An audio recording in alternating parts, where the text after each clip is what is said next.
I just want to acknowledge and welcome all of these amazing women that we have, or that I have in front of me, and that y'all are getting ready to see on the screen, because they were intentionally chosen to be a part of this conversation, specifically because I'm a huge fan. I know that they do amazing work. And when it comes to the importance of Black women in business, I think that these three amazing individuals are definitely going to be able to share some insight with us and really just talk about how can we lead change and recreate the future of work for ourselves, and then also just kind of start up and build our own businesses, whether you might be doing that full-time or whether you might be working a full-time job while also building your business on the side. So to kick us off, I would love to just do a quick round robin to hear a little bit about, if y'all can introduce yourselves, share a little bit about yourself, your company, where you're based, and a fun fact. And Jakaya, I will have you start us off.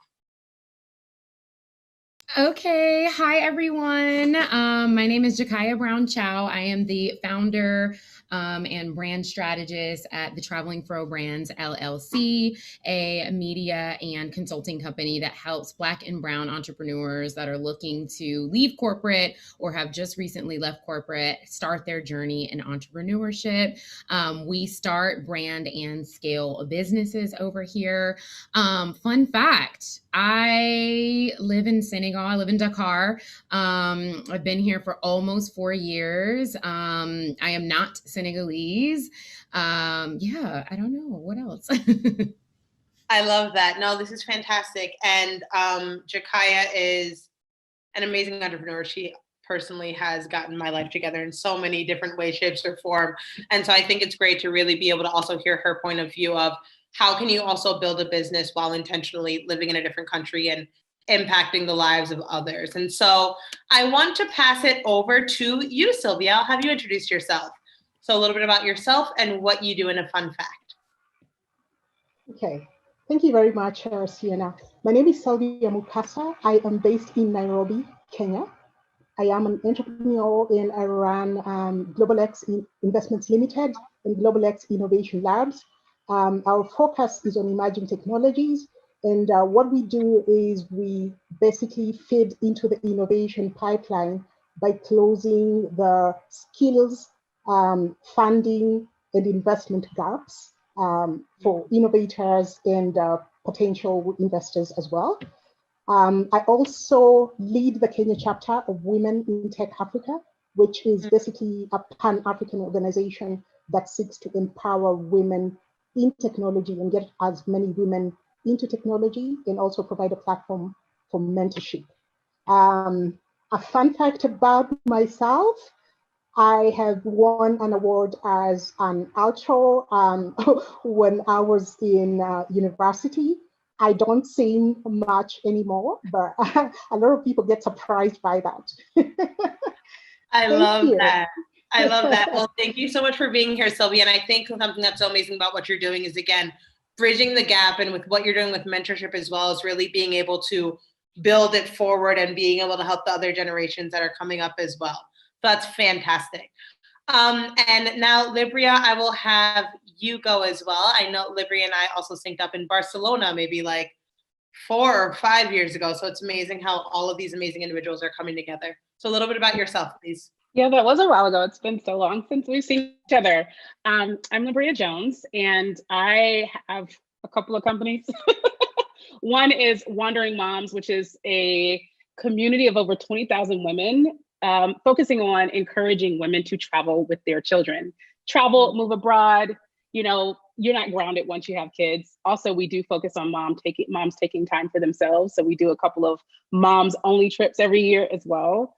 The other business I have is Quick Commuting. So I teach people how to find and land remote work so they can do things like go and live in Barcelona or go live in Senegal and work. And as mentioned earlier, I took a group of people around the world for an entire year. And I sent a group to Kenya for a year as well, so Sylvia, for 1 month. I had a group that was working in Kenya for 1 month. So that's what I do. I also, my 9 to 5 is an IT project manager for a software company. That's what pays the health insurance and soccer fees, guys. And the fun fact about me is I have this weird desire to like be amateur intermediate level at the most random things. Like I want to do an amateur boxing match. I like to box. I want to be a amateur pool shark. All those most random things. I finally hit amateur intermediate level of speaking Spanish. So I do speak Spanish. Hola, everybody. That's amazing. I love to hear that, Libria. And also really quickly, I want to take a back seat, but I think something that is really important to think about is the difference between what it looks like when you are running your business full time as a Black woman business owner versus if you also do decide to take the angle of saying, well, I do work a full-time job and it can be a job that I love while also growing my business on the side. That's my story, and that has been my story since forever. And so I think it is really interesting for us to be able to have these conversations, learn from one another, and go from there. So it's interesting because Black women own more than 2 million businesses, right? 2 million businesses, and women of color are 4.5 more times more likely to start businesses than any other group of women out there, than any other group in general. And so I think something that's really important that we all spoke about is that the movement has really empowered us to be able to create businesses that are for us, by us, right? And so thinking about how can we use our lived experiences, use our expertise to really pour back into the community. And like we mentioned in our introductions, like freedom, flexibility, financial stability are also huge drivers for Black women to start their own businesses. So I want to hear from some of you and from all of you, if I'm being honest, what made you want to make the shift from working a full-time job to starting your own thing?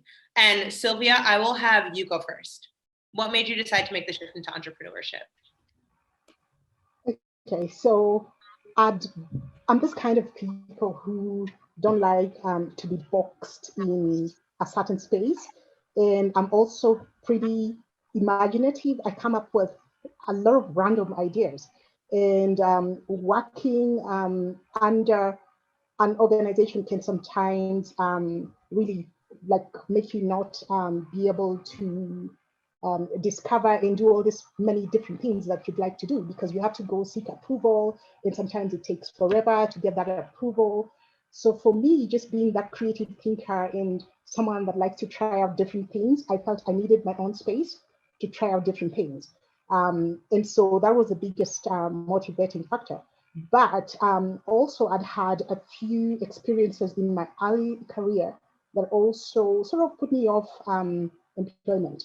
Immediately after my first degree, I was employed in an oil company. That was my very first job, just fresh from university.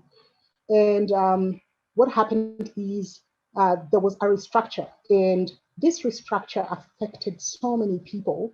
And I saw grown men cry because they're taking loans for cars and for their mortgages. And then just one weekend, right? It was a really bizarre exchange or handover from one organization to another.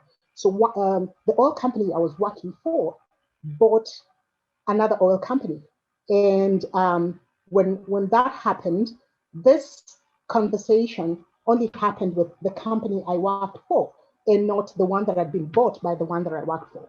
So these guys didn't know. On a Friday, they had a job, but come the following week, Monday, they didn't have a job. So when they reported to work on Monday, they didn't even know their company had been bought. So they just appeared on a normal day, thinking they had jobs, and the jobs were gone. So that, I think, always stuck at the back of my mind. Having been a fresh graduate, just getting into the workforce, and suddenly you realize how unstable employment can be. So that just hanging around my back always made me realize being under someone was actually not ideal. Like getting your own freedom and being able to control your destiny is very important. Absolutely. And Sylvia, thank you so much for sharing that story, because even if we think about last year with the pandemic, there were so many individuals out there who from one day to another said, well, I love my job, this is fantastic. But at the end of the day, when the business has to make a shift, it's very easy to have that quick turnaround or let people go. And so I really appreciate you sharing that point of view. Jakaya, I want to lean in and hear a little bit about your experience. in corporate, and then also what made you want to go out on your own and start your business? God. Yeah. So, well, just to kind of, bounce off of what Sylvia was saying is that, it's a false perception of stability. And when cuts are made, most of the time, Black women are the first to go. So, that's just the reality. And to embrace that and understand that that is the reality, and to have a plan of action gives you a bit more stability and confidence to move forward with your goals in life. So if you do have something on the side, you aren't rocked when this happens. So several things. One, I come from a corporate background. I am very corporate, not background. I am very corporate. I've taken all of those skills into entrepreneurship. I've worked for the biggest beauty company in the world, L'Oreal. I've worked on some of the biggest brand names, Yves Saint Laurent, Giorgio Armani, lots of brands when it comes to luxury and beauty. And I didn't really see anyone who looked like me at the top. Similar to what Sylvie was saying is stifled creativity. I had some moments where I questioned, was I smart? Was I good enough? Do I know as much as the people above me? And it got me in this cycle of thinking that I didn't. Until I stepped out and realized, like, I know more than half of these people, actually.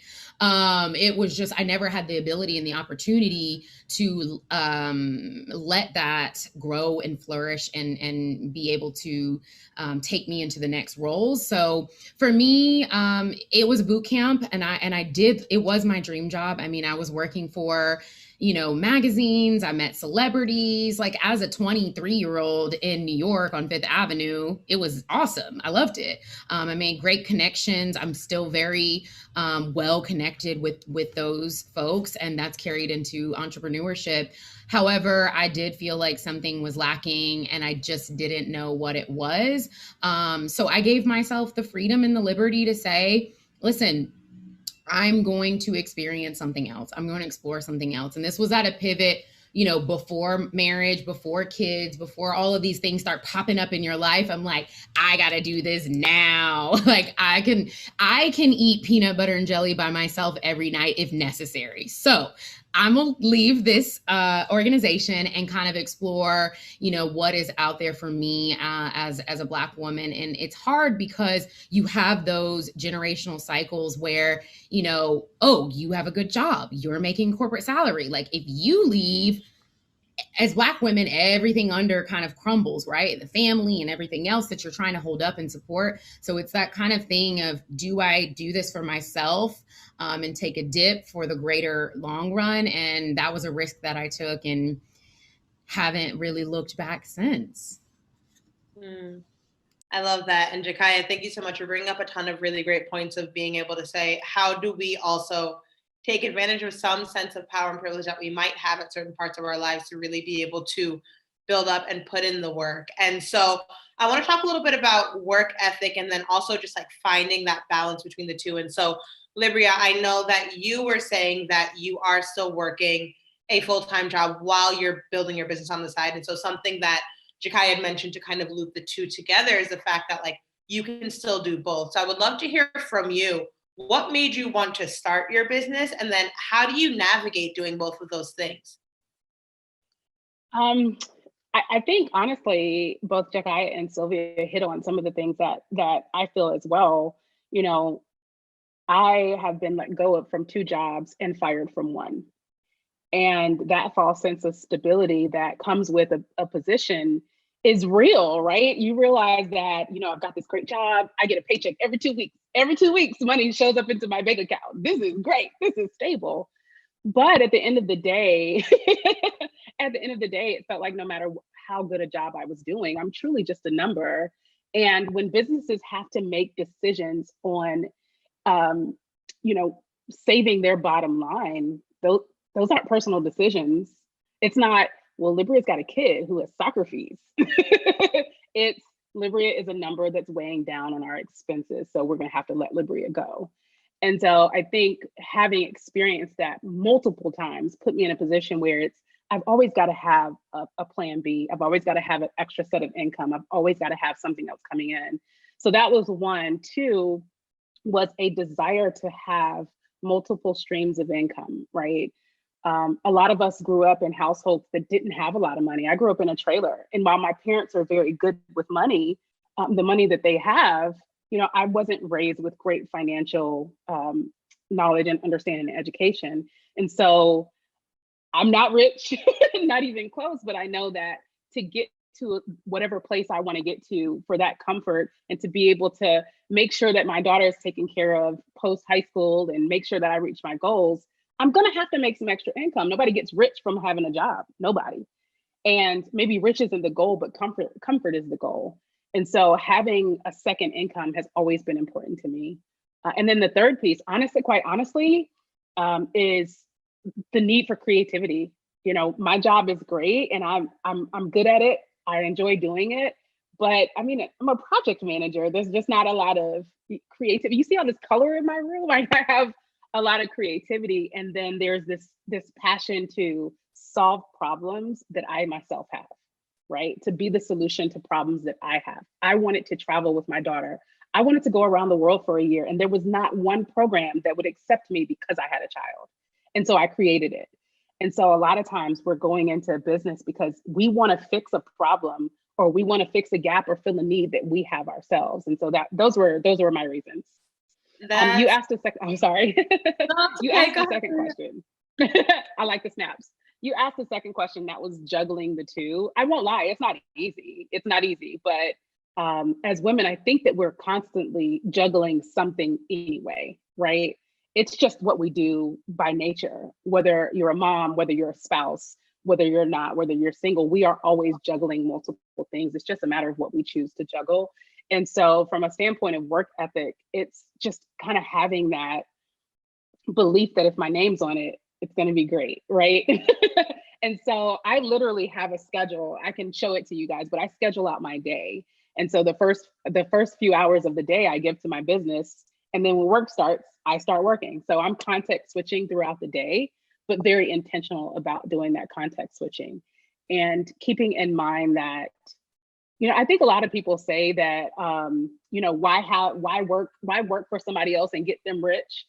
My mindset is that my company is enabling me to do the other things that I want to do. The company that I work for is enabling me to do the other things that I want to do. And someday I will likely hand in my resignation and go do the other things that I want to do fully, full time. But for now, my mindset is not that, I'm out here getting my CEO rich. My mindset is this company is affording me the opportunity to do a lot of the other things that I want to do. And this will be a mutually beneficial relationship until I'm ready to leave it. That's huge, Libria. Thank you so much. Oh, go ahead, Jakaya. I just want to say one thing, because that is a valid point. Everyone says this. You're making someone else rich. When you shop on Amazon, you are making someone else rich. When you buy your home, you are making someone else rich. So that mindset is trash to me because it's everything, we live in a capitalistic consumer society. Everything you do is making someone else rich. So I think it's the similar thing between all of us is the mindset shift and just having that click of what the purpose this thing serves for me and my life. So I just had to say that. No, that's huge. And no, I think what I also really want to lean into is the fact that whether we're thinking about different relationships that we have, or if you are working a job right now and you do want to start your own thing, really having that mindset shift, like what Jakaya and Libria were just saying, of being able to say, how can I make the most of the connections, of the knowledge, of the support, of the resources that my job provides for me, and then pour that into my business as well, right? And so a question that we're getting in the chat, and this is from Janaya, I hope I'm pronouncing your name correctly, Janaya Leek, and she says, what skills or knowledge have been most important in your success as an independent Black businesswoman? And so I would love just for a quick round robin of what has been most important in your success. And so Sylvia, I'll have you start off. Okay, so for me, I'm in the tech space, and it's because I love technology. So passion played a very big role in terms of what space I am in. So loving tech, wanting to solve problems really drove me into that space. But then there's also the networks that I built in the tech industry when I was in corporate sector. So my last employer was Ericsson, a telecoms organization that has a global presence. And so I covered 44 countries in Africa. And that opportunity really gave me a platform to understand technology, to understand the trends, and to also build my networks in that space. And so automatically, when I got out of there, it was about leveraging on my experiences at Ericsson and my other roles as well, but also just being in a space that I knew I understood well and wanted to be part of. So that was very key for me, defining which sector and what kind of work I'd have wanted to do. So that's what drove me there. I love that. Thank you for sharing, Sylvia. So defining what you wanted to really be focusing on. That's amazing. And Jakai, I'll have you go next. So what was a skill or knowledge that's been most important to your success as an independent Black businesswoman? Work ethic. I think we talked about that before. We all are smart. We all know a lot of things, but it's just how much are you willing to fight for it and to work for it? You're going to have a lot of ups and downs. And for me, resilience is the story of my life. I too grew up, I wouldn't say poor, but not rich, and a single mother making it work, doing what she could, and instilling in me and my sister the value of hard work. And there's no such thing as an overnight success. So keeping the long-term mindset has been one of the biggest things for me. I'm almost 5 years in, and this year has been so far more successful than the last 4. And it's only been three and a half months or almost. So if I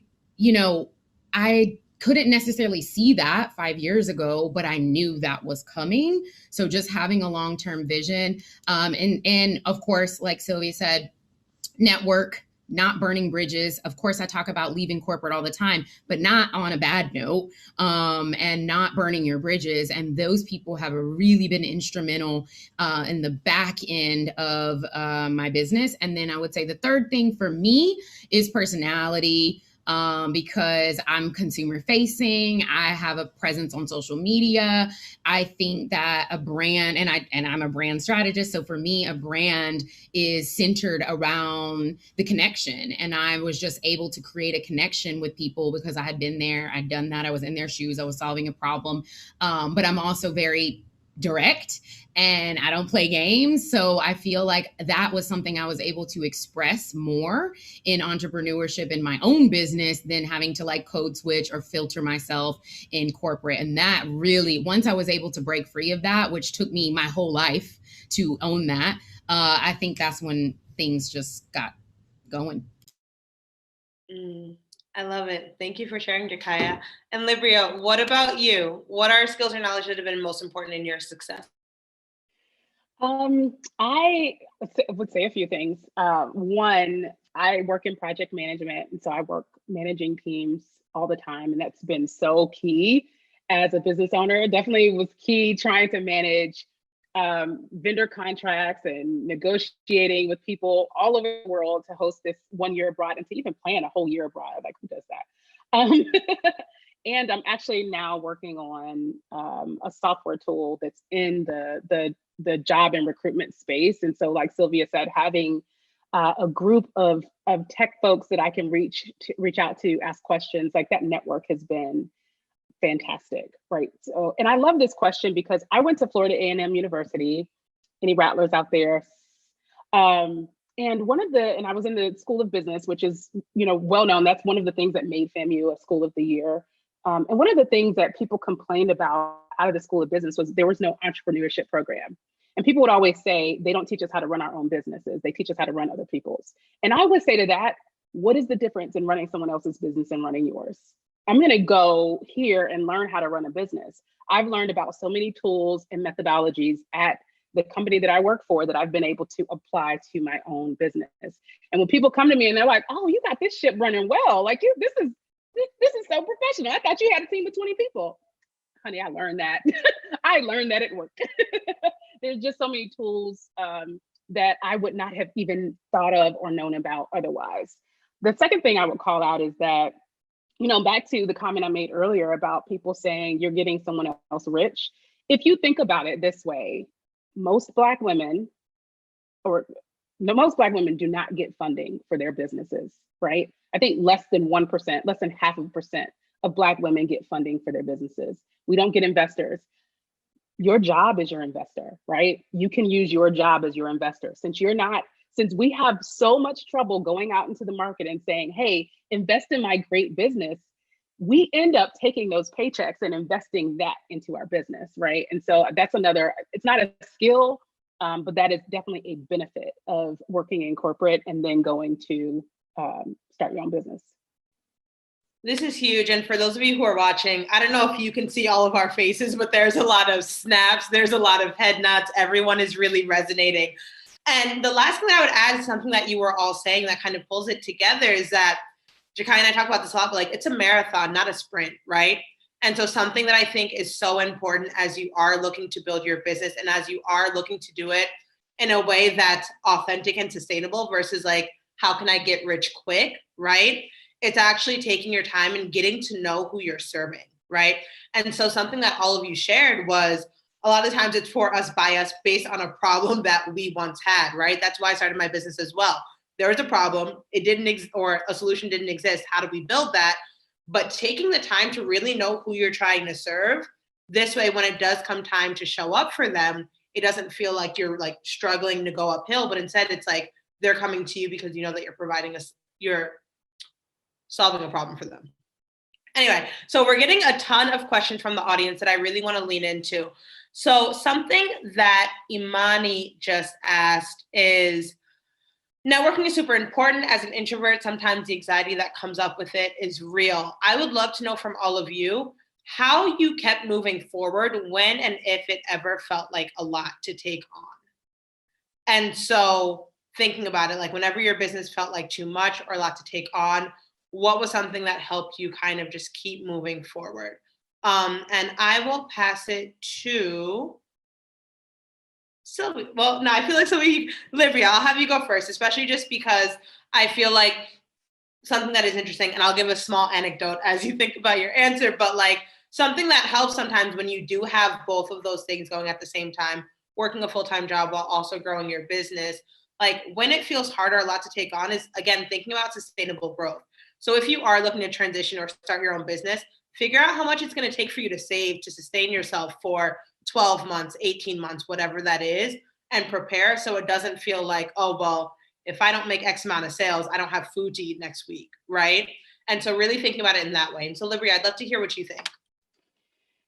Yeah, cool. So I feel like there were kind of two things called out there. There was the, how do you network as an introvert, right? And then how do you deal with when business gets overwhelming? So fun fact, I am an extrovert, if you guys have not noticed. My daughter is very much an introvert. And I will say this, despite the fact that I'm a very social and outgoing person, networking is not my thing. It's not, I feel very uncomfortable networking because it's not meeting people organically, in my opinion. That's how it feels to me. It feels inauthentic and it does not feel organic. And here's what I'd say to folks who consider themselves introverted.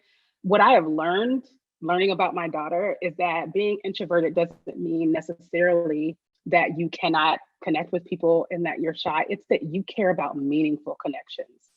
And so what I would encourage introverted people to do is focused on meaningful connections. When you're talking to people, it doesn't have to be a group of people. When you're reaching out to folks, figure out where that meaningful connection is and focus on that. And everything else will kind of fall into place, right? What's important to you? What do you care about? Talk about those things and find that common ground. I just don't want you to think that you're bad at networking because you're introverted. I am extroverted and I'm not great at it either. I have to network on an organic basis. Okay, so then the other question was about dealing with tough problems in business and how to get through it. Two things I'd say. One thing, I've had some really tough times. There was a point at which the payment processor that we were using for our year abroad decided to put all of our funds on hold for half a year. what? What am I supposed to do with that? Like, how am I supposed to pay for these apartments and buy plane tickets and do all this stuff? And it felt like an insurmountable problem. And so rather than stew over it, stress about it, I literally pulled myself away from it. I put some, I remember that day I was so stressed out. I actually stopped and went for a walk. I was like, I'm just gonna go for a walk. I can't solve this problem. And so I know this sounds really probably trivial and touchy-feely, but sometimes it makes sense to step away from the problem for a while and kind of focus on your own, wellness, your own mindset. Sienna, I know you're really big on this kind of thing, on making sure that your own mental well-being and health is there. You cannot solve problems if you can't think straight, if your mind isn't clear. So I legit went for a walk, and then I decided to just call someone who might know about it, and got a whole lot of great ideas. So the second thing I'd say is sometimes we get caught up in trying to solve the big problem and don't think about like the little slices of it, right? So maybe this big thing seems overwhelming, right? This is a mountain I've got to figure out how to climb. Here's the thing though, you don't climb it all at once.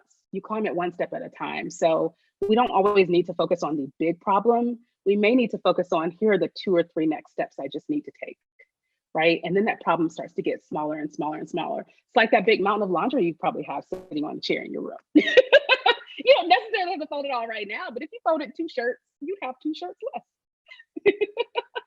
I hope that helps.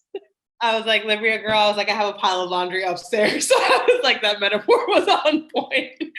Jakaya, I'll have you go next. So just to kind of repeat the question, whether you want to focus on the networking piece or more so, how do you keep moving forward if it ever feels like a lot to take on? Yeah. So also, if you haven't noticed, extrovert. So networking for me is more of and maybe this will help some of the extroverts. I network with way too many people and then have to organize myself to make sure that it's productive and to follow up and not to just hit people up when I need something. So that's something I'm working on. And that comes with, being organized, scheduling, outreach. I have an assistant that also is a buffer for networking now, which is great. Praise for that. And that kind of helps keep me organized because I want to talk to everyone at all times. So that's the piece on networking. And then as far as what kept me going, so it takes a lot for me to get like to a low place, but obviously it has happened and it does happen. And I think that having a support system is very important, and it doesn't have to be just your family or immediate family, but people that are in place in your life that can give you perspective. And Sienna's definitely been one of those people for me. We have the same last name, but we're not related. And she has given me a lot of perspective to zoom out and say, hey, what's the bigger goal here? What's the bigger picture? And what are you really down and upset over? So that's one thing. And another thing is an exercise that I do that can also be spiritual, but it's like, if I can go through this, then I can do that. And when I fill in those blanks, I even get emotional because it's like, if I could do all these things, then I can do the next thing. And so I have to retrospectively look at my life. And I'm not talking about business wise, being, first generation, being from Charlotte, North Carolina, having a single mother, raise me, being the first generation to go to college, like go through your receipts. And it's like, sis, if you can do all that, why are we tripping right now? Because most people wouldn't even made it past step 1. So I remind myself that affirmation, and that really just gets me going like, I am that girl. And then we kind of pick back up. I just got chills. Like literally I got goosebumps thinking about that. So like, and I think that this is something that, and I really want to lean in, and then I'm going to pass it to you, Sylvia, but I want all of you who are listening to the audience to really sit with that, right? Like, again, when we think about the word resilience, which we've talked about, that is something that I think is a core value and something that a lot of Black individuals, specifically Black women, we live it on a daily basis, right? Resilience. If we fall down, we get back up. We were literally like, our ancestors were slave, like we came through a lot to get to where we are now, right? And so really understanding that when we say resilience, like, again, that's so powerful. Like, if I can do this, then I can do X, Y, or Z. And when you think about that, of all that you've overcome, whether it's been small things in work, in life, in just re-understanding who you really are and becoming your most authentic self, like if you can do that reinvention, then you can start a business, or then you can take the first step. Then you can sketch out that plan on a piece of paper. Then you can create that. Then you can start connecting with those other individuals, and you can really build what it is. And again, doing it in a way that's sustainable and that's long-term, and not focusing so much on like, how can I be the next, how to make 100K in 3 weeks type deal, but really saying like, how can I make long-lasting change, right? And so Sylvia, something that I'd love to hear you answer is, I would love to talk a little bit about what is something that's helped you moving forward when there has been times of struggle. And also, speaking of times of struggle, like the pandemic last year affected a lot of Black women in business, especially entrepreneurs. So I'd love to hear your point of view and thoughts around that as well, and how to overcome. Right. So maybe one thing I would like to speak about is, the personal challenges that we go through. So, for example, for me, I have suffered chronic illness at some point, and also bereavement.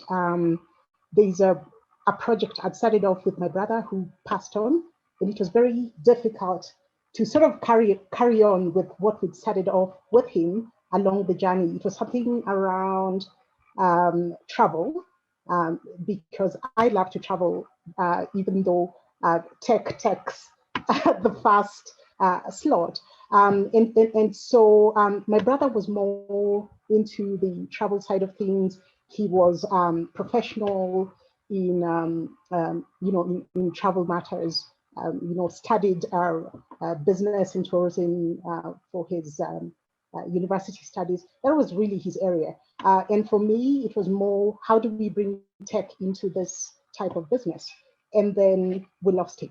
So it became quite a big struggle for myself, having to carry through this dream that we'd sort of put together, and suddenly this other person who was very instrumental to it was no longer there. And so for me, that other side of the business, I actually had to just let it go, because I felt I couldn't cope carrying on with that. And I know sometimes it might be disappointing, especially if people who are long gone can see and feel what we are doing. I'm pretty sure he's probably disappointed, but then I said no. I just couldn't carry that burden, and I said maybe one day, one time, I'll carry on with that dream. And in terms of chronic illness, I tried to push myself really hard, even when I was ill, but it got to a point where I had to be real with myself and say, even if it means losing business, you've got to accept to lose that, because you can't be superwoman. You can't please everyone. You can't. So it got to a point, you have to be real with yourself. And that also answers partly what was asked earlier. Like, sometimes when you feel there's too much and you can't carry on, you have to be real with yourself and know when to say enough. I can't bite this beyond what I can, you can't go beyond a certain point, and just knowing when to stop and when you can recharge and move on. So I've had those moments, of slowing down, and then again, just getting back to it and giving it the real push that I needed to give. So too much about my personal side and handling business with bereavement and illness as well. Just being very careful in knowing that if you push yourself beyond a certain point, you'll not even be there to go beyond whatever little you've managed to do. And that again brings me back to the COVID situation. Again, suddenly there's this situation and families were affected. We have to realize that the situations don't just affect us as business people, because we are human beings, and there are people behind our businesses and ourselves as people behind those very businesses. So COVID-19 comes in suddenly, and people don't think, we didn't really know how long this would carry on. Some people were thinking, hey, maybe 3 months of a lockdown and everything will be back to normal. and we'll carry on. And here we are, a year down the line, no one seems to have proper answers. And even with the vaccines, there's still complications around that. And yeah, you know, even when you look at the distribution of the vaccines, for example, on the African continent, again, the rollout has been very slow, and you know, there's the vaccine situation is not as good as it is in Europe and the US in terms of the rollout, for example. So a lot of businesses have been affected. I'll give examples of especially those in the hospitality and tourism industry across the world. Kenya depends on tourism and the hospitality industry. And a lot of people have lost business, a lot of people have lost jobs. It's really a difficult time.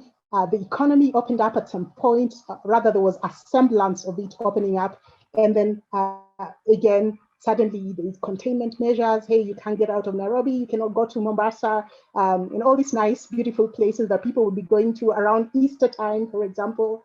So it's been very hard, especially for those in the hospitality and tourism and entertainment kind of spaces, because you know suddenly you can't have this number of people in these spaces. So it's really beaten hard on business people, but also for people like myself in my type of business. Some of the things we do is the trainings. And we just started an initiative where we were looking at equipping, especially young kids, with skills around robotics and aero modeling. And suddenly you have to get all these things online because schools are closed. There has to be continuity. You don't have the money to build these platforms to engage students or other type of learners. So it was pretty difficult, even for tech businesses, especially those that were doing trainings and those kind of things. But yeah, resilience, again, will say that you have to really be determined to carry on and then come up with mechanisms to cope. So for my company, for example, partnerships have been very vital, just leveraging on the strength of other organizations that would help us roll out some of our programs and continue, and you know, for us to carry on with activities. So that's very key. You have to learn, adapt, and do things given the times to succeed. That's huge. Thank you so much for sharing, Sylvia. And also just to really weigh in on something that you had shared before of a couple of different things. One, that remembering that we're human, right? And so when we think about a lot of the stereotypes of realities that Black women face, it's like the strong Black woman, the Black woman who has it all together, who's always well dressed, who's always, etc. And realizing that no, like before all of that, we're humans, we're individuals. I also, like, chronic illness is something that I also struggled with being like, am I working myself into the ground? And like, I'm not even going to be here because of that. And so I think that when we talk about this, and we all spoke about rest, rejuvenation, taking care of ourselves, doing things sustainably, finding what works for us is something that's so important, especially as, again, we're trying to make generational change, leave our legacies, like make the world a better place than when we started. And so I think that that's huge. Okay. So I really want to, Libria, I know that you wanted to make one more comment before we move forward, or are you good?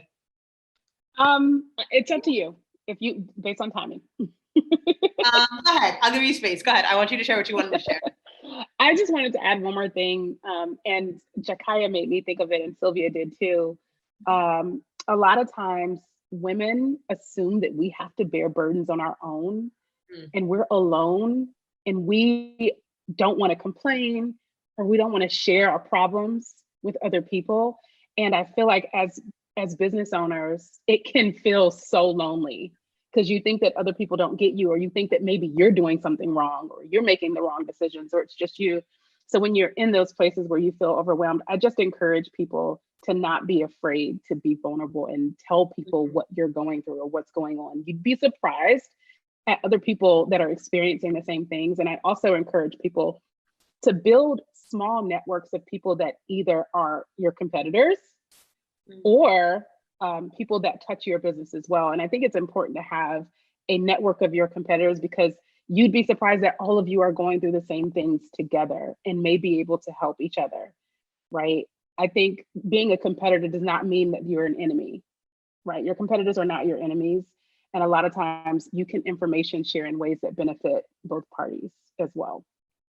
Yeah, and I love that. And really quickly, something to lean in on, Libria, is, sorry, the word competitor for me, I'm always just like, ooh, that makes me feel a certain type of way. But I want us to like reshift this in a way, and this is just a me thing, but like, I love the fact of like community over competition, right? And thinking about that of like, who are the other people in my field who might be with the same mission aligned, but might be doing it in different ways. And so I love what you shared of being able to say like, you could have 7 people who are all trying to uplift Black women. And I'm thinking about this like in a very specific example. I might do it around mindset and personal growth. Someone might do it around how to build a brand. Someone might do it through revolutionizing the wellness industry. Hey, Angie, like, you know what that is? But like doing exactly what you said, is saying like, how can we learn from one another?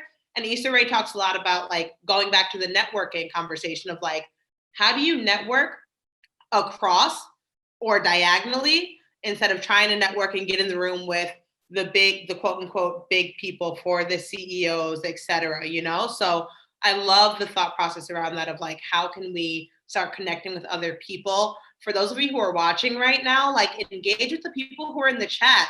If y'all are here watching this, it means that you're probably interested in being entrepreneurs, right? Engage with these speakers. We'll be dropping their information towards the end, and we'll actually have them share where they can find each other, where you can find them, and just really be able to start connecting and building those relationships and having it be focused on long-term relationships and long-term connection building instead of, hey, my name is Sienna and this is what I need right now. Because odds are that won't get a reply. But if you say, hey, I really loved your conversation on X, Y, and Z, this is something that I learned from you. I'd love to hear more. Like being intentional about that. So to round us off, I know that we have about 9 minutes left. And so I want to be able to end with a quick question that someone asked before. Jessica asked, what is one superpower that you possess? And so I want to just do a quick round robin of what is one superpower that you possess, and then how can people find you or your business to really be able to connect? And I'll kick us off while y'all are thinking, because I know I see some faces of like, what is my superpower? For me, I think my superpower is asking the hard questions or asking the deep questions. And that's like a blessing and a curse, but asking the deep questions and then having that help other people find insight. And that's what's really been able to help me and my business be able to grow. And so I will pass it over to Libria. I had a feeling it was coming to me. Like my mouse was already heading towards the mute button. So I guess my superpower is that I'm psychic. I don't know. My superpower, I'd say, is being able to think logically through fear. Jakaya, you mentioned an activity that you do. Like I have done this, so I can do this. I do a similar one where it's, if I'm doing something that frightens me, I go through this process of naming what my fear is, right? What is the worst case scenario? What am I so afraid of happening? So once you name that, it makes it a lot less scary. Once I can say it out loud and say, this is exactly what I'm afraid of happening. And then the next step is, if this thing happens, what will I do? Right? So then it's making that plan of, so worst case scenario, I lose some money or I get publicly embarrassed or, my launch flops. If this happens, what will I do? And then it's, do I have examples? Do I have receipts of something like this ever happening? Has this ever happened before? Then why would I think it would happen now? Right? So kind of taking away that power, like this probably would not happen. Also understanding that fear is not my enemy, it's my ally. It's just asking me to think through what that worst case scenario is and plan for it, right? Fear is telling me that this is something I'm very excited about and that this is something that's important to me. And so I'd say that my superpower is really kind of looking at fear as my ally versus my enemy. It's not telling me to stop and not do it. It's just telling me to be sure I'm ready for it. That's it. And then go ahead, sorry. No, it's okay. I love that, Libria. I'm going to have everyone share and then we can do where people can find you at the end, just so it's a quick. Okay. I was like, but I love your intentionality about answering all the parts of the questions. Real talk. I am a project manager. Sylvia, I'll have you go next. What would you say your superpower is? I think my superpower is I like to do the difficult things And being thrown in the deep end just never scares me. So I think I can do almost anything. Fear doesn't come fast for me. I just go for it. If I have any challenges, I'll deal with them as I go. But most of the time, I just don't. I'm never afraid to try out difficult things. I love that. I love that. It sounds like fears and or navigating fear is something that's reoccurring. I love that. Thank you for sharing, Sylvia. And Jakaya, I'll have you go. Yes, again, reoccurring theme. For me, it's just being able to put faith over fear. I think it's also just for me, it's energy. I don't know how to explain it, and I'm not trying to get too deep, but there's just a favor and a calling and an energy on my life that I have finally been able to realize.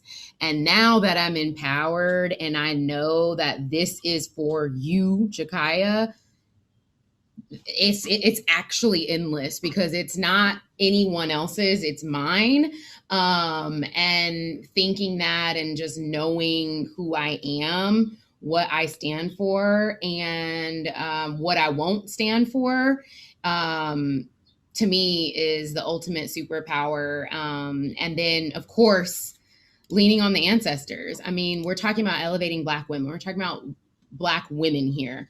We have so much lineage just through DNA and through our blood that we can still tap into that we may not even know. So I think of my great grandmother. I think of how she's 1 degree of separation from Nina Simone. I think about like the power in my family and where we come from, and that we never gave up and stayed in North Carolina and fought through slavery and Jim Crow and segregation and all those things. So I like to tap back in. I'm a huge activist and all these things. So for me, it's tapping back into the spirits, ancestors.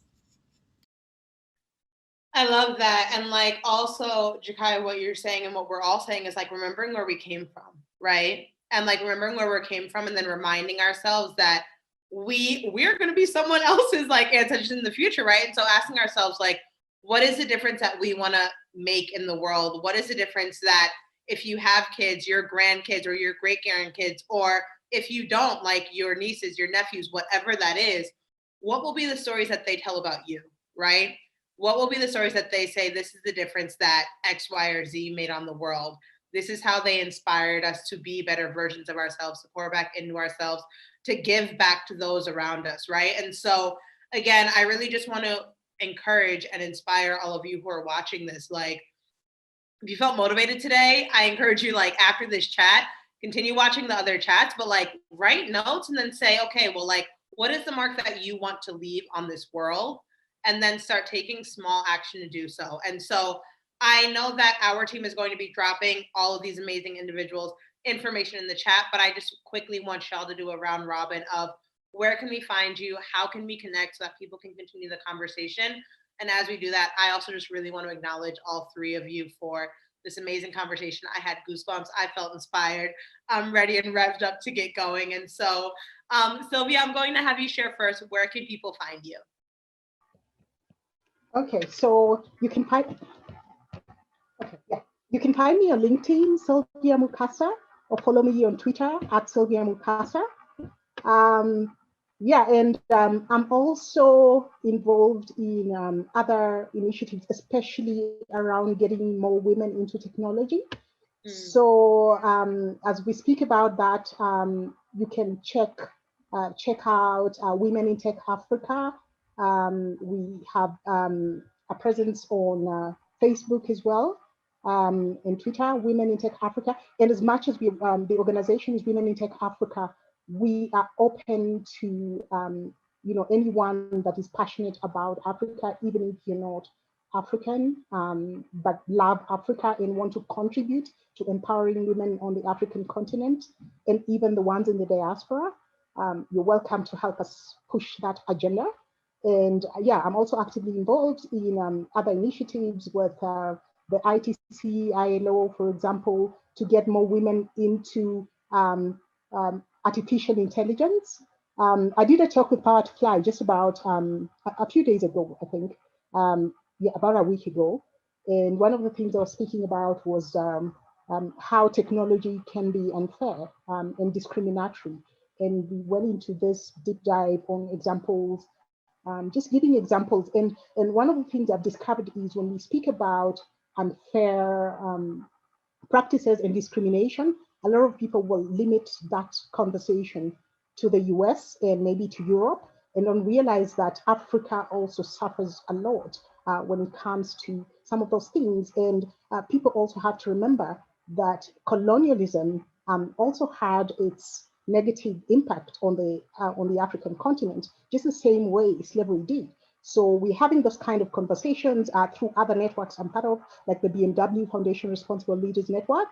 And yeah, if you connect with me, you'll be able to see the different things that I'm doing and just see where you fit in. Thank you.